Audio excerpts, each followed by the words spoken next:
You have been a bad son, mister. But I did nothing, Mom.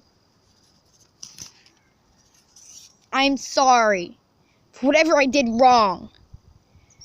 Well, from now on, you're going to have to fight and hunt food by yourself.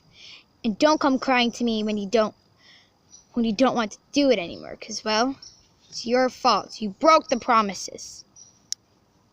Mom, you can't do this to me. I can. I am your mother.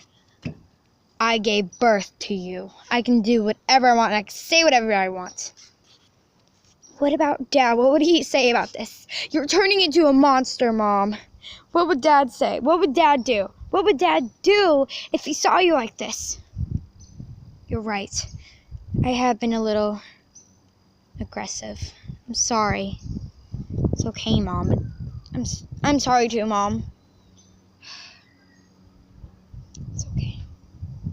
Mom, I'm sorry. I'll never do that again. It's okay. I guess we both have to just work together on this.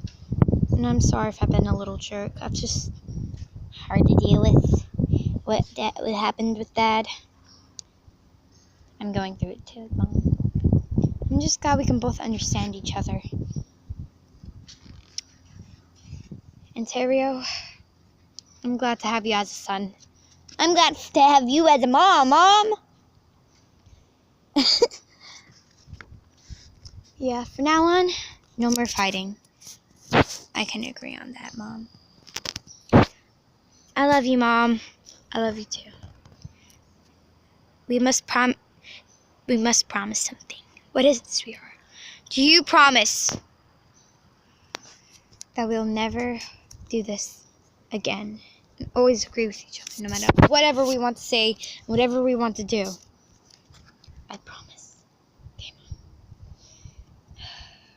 I promise to. You must howl.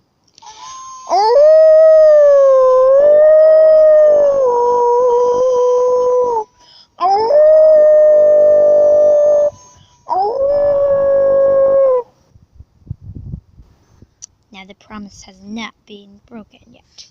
So, since it's a brand new promise, I expect it to be followed. That goes for me as well. Okay, Mom. I understand, Mom. Now what are we going to do? We must listen to the forest. Apparently you weren't hallucinating about all that stuff. I just thought you were going crazy. Well, we all have their moments.